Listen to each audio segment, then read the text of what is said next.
Hello friends, welcome back to our channel economic Shiksha. आज के इस वीडियो में जो मैं अपना नोट शेयर कर रही हूँ वो टॉपिक है हमारा इकोनॉमिक ड्रेन। फ्रेंड्स, ये वाला टॉपिक है, ये बहुत ज़्यादा इम्पॉर्टेंट है। इसके क्वेश्चंस मैक्सिमम टाइम आपका क्वेश्चन पेपर में रहेगा ही, पूछा जाएगा ही। तो ये टॉपिक आप अच्छे से प्रिपेयर कर लेना। तो जब हम इसका नोट्स बनाएंगे तो सबसे पहले हमें इंट्रोडक्शन चालू करना है। तो ये सारा इकोनॉमिक ड्रेन का इंट्रोडक्शन है। तो फ्रेंड्स, पहले मैं बता दूं कि ये तो सिर्फ नोट्स हैं और इसका जो वीडियो है वो मैंने अपलोड कर दिया है। ठीक है, पूरा video explain video detail video बना के मैंने अपलोड कर दिया है। पर ये नोट्स वाला है, सिर्फ इसमें सिर्फ नोट्स शेयर कर रही हूँ। आप चाहे तो उसको भी डायरेक्ट रेफर कर सकते हो, उसमें आप समझ भी लीजिएगा और साथ ही साथ आपको नोट्स भी मिल जाएगा। ठीक है फ्रेंड्स, तो फिर ये रहा हमारा इंट्रोडक्शन। इसके बाद हमें लिखना होगा मीनिंग ऑफ इकोनॉमिक ड्रेन। तो ये सारा मीनिंग है। उसके बाद the concept of economic drain involve, इसमें क्या चीज़ इन्वॉल्व हो रहा है वो हमने यहाँ पे बताया हुआ है। Trade without equivalent returns, drain of wealth और एनुअल ट्रिब्यूट। ठीक है, तो ये आपको पढ़ लेना और पूरा लिख लेना है। उसके बाद आगे हमें बताना है इंटरनल ड्रेन। तो इंटरनल ड्रेन क्या होता है वो बता देंगे। उसके बाद ये हमारा एक्सटर्नल ड्रेन, ये बता देंगे। उसके बाद सबसे इम्पोर्टेंट हो जाता है Dadabhai Naoroji's theory of the drain of wealth. ये जो ड्रेन ऑफ वेल्थ थ्योरी है वो हमारा दादा भाई नौरोजी ने दिया था। तो फिर ये वाला बहुत इंपॉर्टेंट है, ये वाला पॉइंट्स आपको पढ़ लेना है। और कई बार 2 मार्क का क्वेश्चन में भी दादा भाई नौरोजी के बारे में पूछा जा सकता है, तो आप इसको बढ़िया से कर लेना। ये भी आगे वही दादा भाई नौरोजी के ही पॉइंट्स चल रहे हैं आगे, ये आपको अच्छे से पढ़ लेना है। इसके बाद है जो topic extent of economic drain. तो जो सिलेबस आप देखोगे ना, तो फिर सिलेबस में एक्सप्लिसिटली यही बोला गया एक्सटेंट ऑफ इकोनॉमिक ड्रेन। तो फिर ये भी पॉइंट हमारे इंपॉर्टेंट हो जाएगा, क्योंकि पेपर में इससे रिलेटेड भी क्वेश्चन बहुत इंपॉर्टेंट चांस है कि ये आएगा ही, एक्सटेंट ऑफ इकोनॉमिक ड्रेन। तो ये आप कर लेना।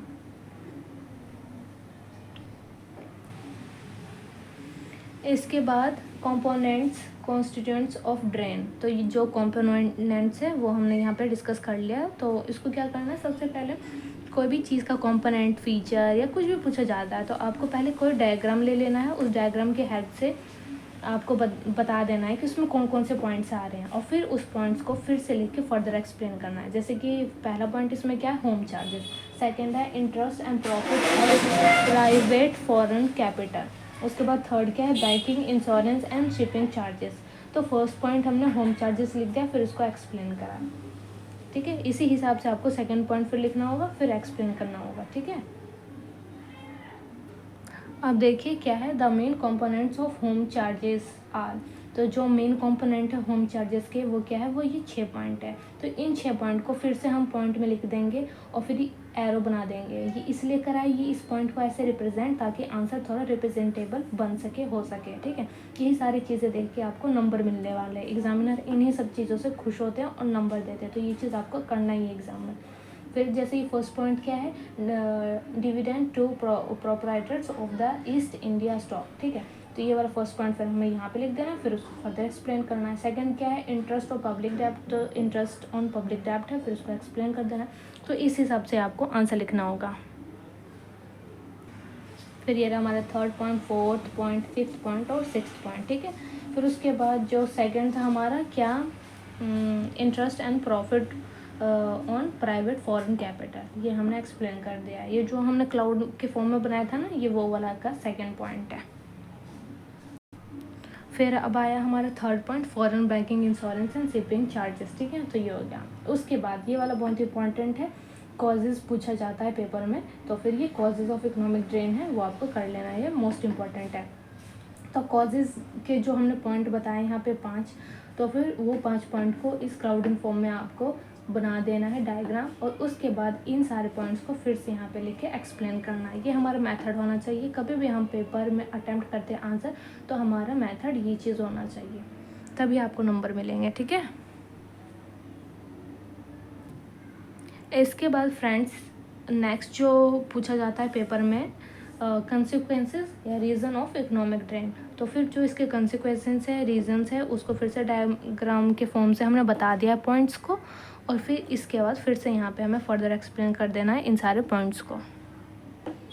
ये नोट्स बहुत इंपॉर्टेंट है फ्रेंड्स। अगर आप ये असाइनमेंट भी बनाते हैं, अगर आपको इस टॉपिक पे मिल जाता है और ये डिट्टो आप अगर असाइनमेंट बना देंगे, तब भी आप देख लीजिएगा कि इसका रिज़ल्ट आपको बहुत बढ़िया मिलेगा और असाइनमेंट में आपके फुल मार्क्स आएंगे।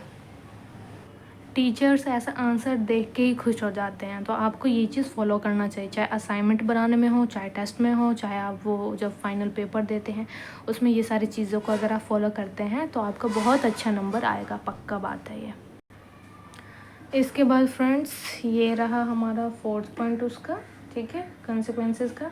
उसके बाद यहाँ पे ये डायग्राम बना के ये कोशिश करा है इसको समझाने का, तो आपको भी ये डायग्राम बना लेना चाहिए। इसमें डायग्राम के थ्रू समझ में आ जाएगा कि ये one way free trade policy क्या कहता है।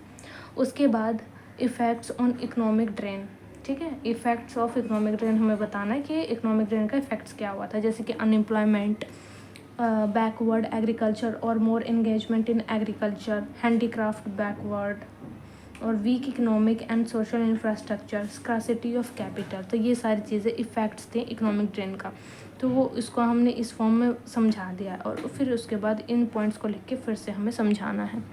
तो ये इम्पॉर्टेंट है, ये प्रोसेस होता है किसी भी आंसर को लिखने का, तो वो आपको फॉलो करके लिखना है।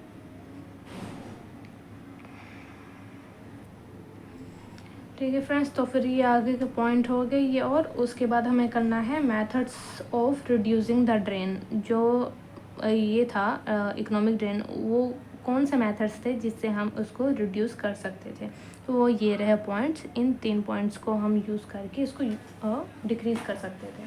तो ये रहा फर्स्ट पॉइंट, फिर उसके बाद ये रहा हमारा सेकंड पॉइंट और थर्ड पॉइंट, और फिर ये पूरा आपको लिखना होगा।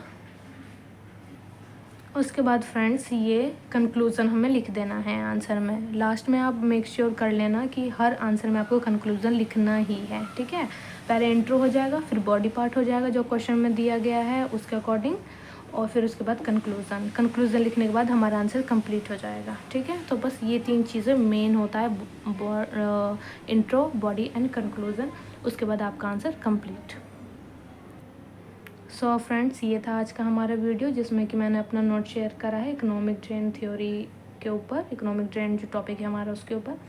होप ये आपके लिए यूज़फुल हो, आप इसको यूज़ करें और अच्छे से अच्छा नंबर लेकर आएँ। Thank you so much for watching this video.